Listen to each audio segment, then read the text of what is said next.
네, 안녕하세요. 꼬릴라 코치로 활동했었고, 그리고 현재는 코치 캐묻는 인터뷰의 꼬릴라 기자로 활동하고 있는 임규덕입니다.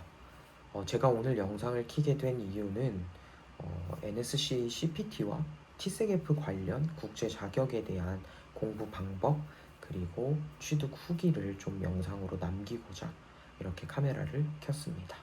원래는 사실 영상으로 남길 예정이지는 않았는데 제가 운영하는 블로그를 굉장히 많은 분들께서 CPT와 TSEF 관련해서 검색을 하셔서 들어오셔가지고 제가 그 데이터들을 보고 영상으로 좀 남기면 좋을 것 같다라고 생각을 해서 이렇게 남긴다는 점 알아주시면 좋을 것 같습니다. 우선 저는 현장에서 약 5년 정도의 트레이닝 경험을 갖고 있습니다. 제가 갖고 있는 자격은 생활스포츠 지도사, 그리고 노인스포츠 지도사, 그리고 NSCA CPT, NSCA TSEF 이렇게 자격을 취득해서 갖고 있습니다. 가장 먼저 제가 왜 많은 단체 중에 NSCA라는 단체를 선택을 했냐.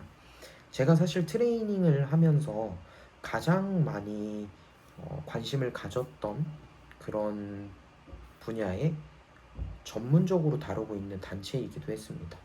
제가 현장에서 가장 중요시했던 건 주기화 프로그램인데요. 그 프로그램에 관하여 가장 좀 자세하게 다루고 있던 단체가 NSCA 단체이기 때문에 선택을 한 이유도 있고요. 그리고 사실 NSCA라는 단체가 한국에서도 정말 시스템이 잘 운영되고 있습니다.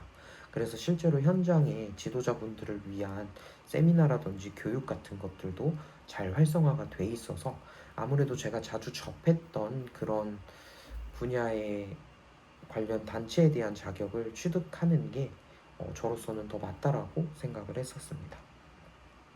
그리고 그 안에서 CPT와 TSEF 이 두 가지 자격을 준비를 하게 됐는데요.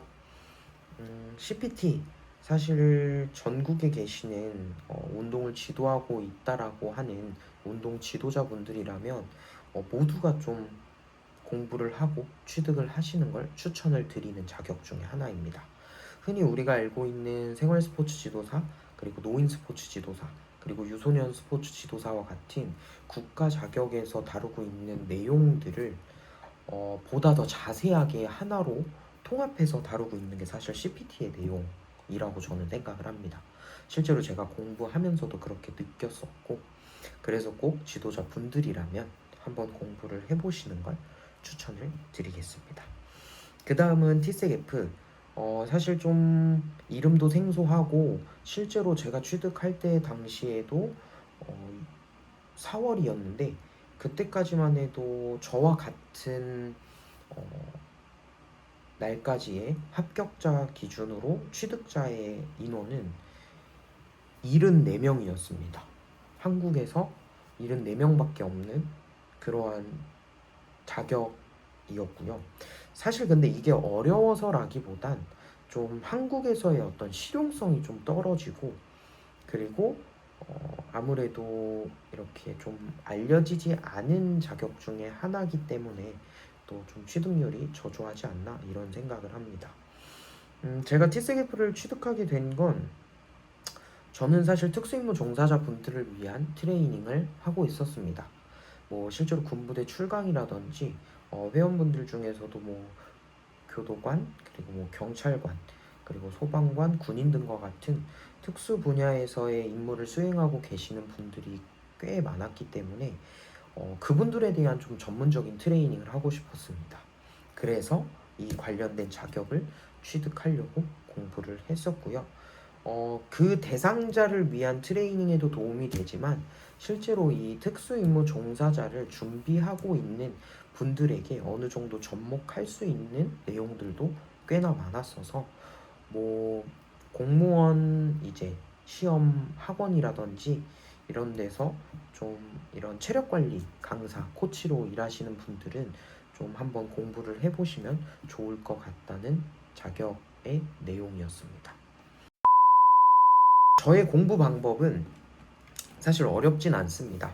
두 자격 시험 모두 교재는 일단 필수적으로 준비를 했고요. 그리고 연습 시험지라고 하는 좀 부교재처럼 활용할 수 있는 책도 구매를 했습니다. 교재 같은 경우에는 전체적인 정독을 하진 않았고요. 두 시험 다 출제율이 좀 높다라고 느껴지고 중요하다라고 생각되는 챕터들을 우선적으로 정독을 했습니다. 그리고 나머지의 챕터들은 그냥 어느 정도 내용을 이해하는 정도로만 정독을 진행을 했었고요.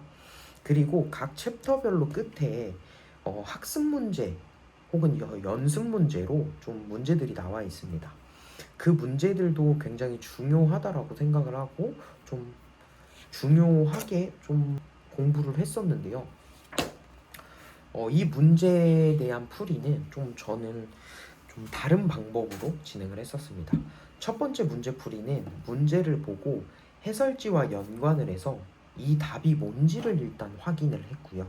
두 번째는 이 문제에 이 답이 왜 그런지 해설을 통해서 이해를 했습니다. 그 다음 세 번째는 해설 없이 직접 문제를 풀었고요. 그 다음 마지막으로는 그 푼 문제에 그럼에도 틀린 부분이 있다라고 하면 노트에 오답 노트를 꼭 필수로 정리를 했었습니다. 이런 식으로 총 4단계에 걸쳐서 학습 문제에 대한 공부를 좀 진행을 했었고요. 사실 교재에는 이런 식으로의 공부를 좀 진행했었습니다. 요 정도만 좀 교재를 활용해도 사실 시험을 보는데 좀 문제가 되지 않는 선에서는 충분히 공부를 할 수 있는 정도고요. 그 다음은 연습 시험지.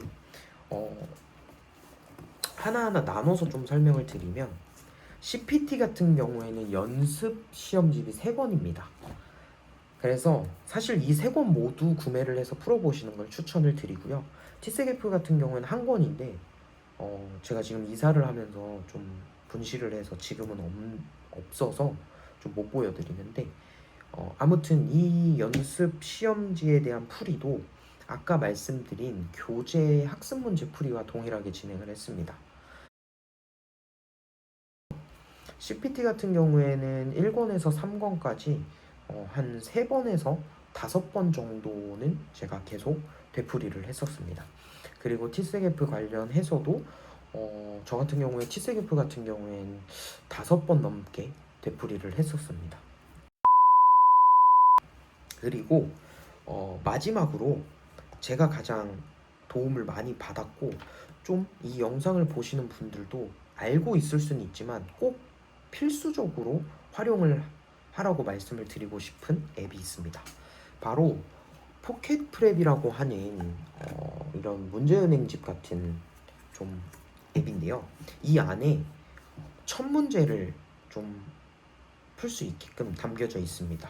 그래서 실제로 사실 포켓 프랩 안에 들어있는 문제들이 연습 시험집이나 학습 문제로 나왔던 문제랑 겹치는 부분들도 있었고 대부분의 이 교재의 내용들을 다 담아서 이 문제들을 출제를 하고 있더라고요. 그래서 굉장히 도움을 많이 받았고 저 같은 경우에는 이 포켓 프랩을 어떻게 좀 많이 활용했냐면 물론 이 포켓 프랩에서 갖고 있는 모드들이 굉장히 많은데 저는 여기서 좀 많이 활용을 했던 부분은 나만의 빌드라고 하는 모드인데 내가 직접 문제들을 구성을 해서 출제를 할 수 있습니다. 그래서 이 나만의 빌드를 통해서 실제 시험 문제와 동일한 수의 문제 수를 설정을 해서 풀이를 진행을 했었고요. 이 포켓 프랩 또한 똑같이 문제를 풀고 난 뒤에 오답 노트를 꼭 필수적으로 작성을 했었습니다. 저 같은 경우에는 이 포켓 프랩은 CPT 같은 경우에는 약 20시간 정도 좀 활용을 했었고요. 마지막 기준으로는 정답률이 첫 문제 기준 100%까지 좀 달성될 수 있게 계속 되풀이하는 식의 방법을 활용을 했었습니다. 그리고 TCF는 30시간에 걸친 시간을 제가 포켓프랩을 활용했었고 TCF 같은 경우에는 마지막에 정답률 91% 정도의 정답률을 갖고서 시험을 봤었습니다. 두 과목 모두 제가 좀 적극적으로 활용했던 포켓프랩의 모드는 나만의 빌드라고 하는 모드고요. 약간 제가 느낀 부분인데 나만의 빌드를 통해서 내가 어떤 기출 문제들을 계속 쏙쏙 뽑아서 풀이를 해보면서 정답률이 80% 이상은 넘어가면, 좀 규칙적으로 80% 이상의 정답률이 나오면 시험에서 좀 큰 걱정 없이 합격할 수 있는 정도는 되겠다라고 좀 느꼈습니다. 물론 사람마다 다를 수는 있지만 그 정도의 정답률을 가지면 실제 시험에서 좀 합격할 수 있는 정도가 되지 않을까 생각을 하고요. 저 같은 경우에는 티스게프 같은 경우에는 한 85% 정도 기출문제 정답률을 갖고 있었고, CPT 같은 경우에도 87% 정도의 정답률을 갖고 있었습니다. 그래서 두 가지 다 공통적으로 좀 제가 기준을 잡고서 했었는데, 그 기준 자체가 나만의 빌드 이 기출문제에 대한 평균 정답률이 좀 80% 이상은 유지를 해보자 라는 그러한 기준을 잡고서 공부를 했었고, 시험 전에는 적어도 내가 이 첫 문제에 대한 이 문제 정답률은 90% 이상은 달성을 한 뒤에 시험을 보자라고 생각을 하고서 공부를 했었습니다. 요렇게 이제 제가 CPT와 TCF를 준비하면서 공부한 방법들과 꿀팁인데요.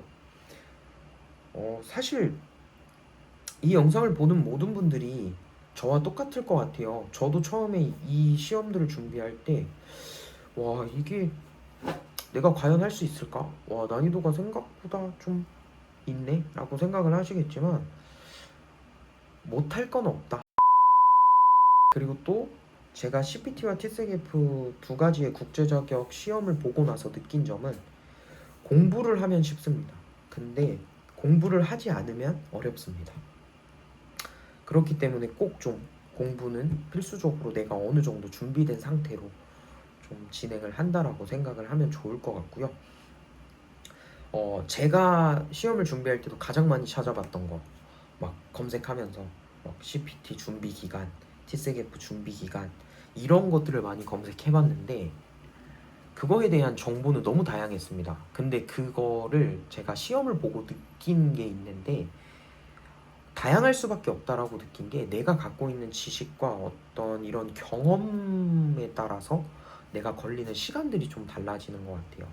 그래서 저 같은 경우에는 CPT는 약 2, 3개월 정도 준비를 했었고, 그리고 TCF는 한 3, 4개월 정도 준비를 했었습니다. 근데 이 개월수 안에서도 조금 더 좀 빠듯하게 정말 집중해서 공부를 했던 기간은 한 달에서 두 달 정도고요. 하루에 3시간 정도 이상은 꼭 진행을 했었고, 이거는 사실 좀 꿀팁이라기보다 좀 팁을 드리자면, 공부가 익숙치 않은 분들에게는 3, 4시간을 한 번에 하면 지루하기도 하고 집중을 할 수 있는 한계가 있습니다. 그래서 제가 했던 방법은 학교 수업처럼 1시간을 공부를 바짝 집중하고 10분 쉬고 다시 1시간 집중하고, 이런 식으로 3, 4시간을 했던 것 같아요. 확실히 그랬을 때 집중도가 더 높고, 실제로 시간이 지날수록 머리에 남아있는 내용들도 더 많았습니다. 그래서 그런 방법들을 좀 활용해 보시면 좋을 것 같다라는 생각이 듭니다. 네, 지금까지 CPT와 TCF 관련 국제 자격을 취득하면서 공부했던 방법들, 그리고 꿀팁 아닌 꿀팁, 그리고 시험에 대한 후기를 좀 영상으로 남겨봤는데요. 영상을 보시고 좀 더 궁금한 점이 있으시면 댓글로 남겨주시면 제가 친절하게 답을 드리도록 하겠습니다. 그리고 또 궁금하신 점이 있으면 제 인스타를 통해서 질문을 하셔도 되니까 편하게 연락 주시면 좋을 것 같습니다. 지금까지 꼬릴라 코치로 활동을 했었고, 현재는 코치 캐묻는 인터뷰에 꼬릴라 기자로 활동하고 있는 임규덕이었습니다. 영상을 봐주셔서 진심으로 감사드리고요. 좋아요, 댓글, 구독, 알림 설정까지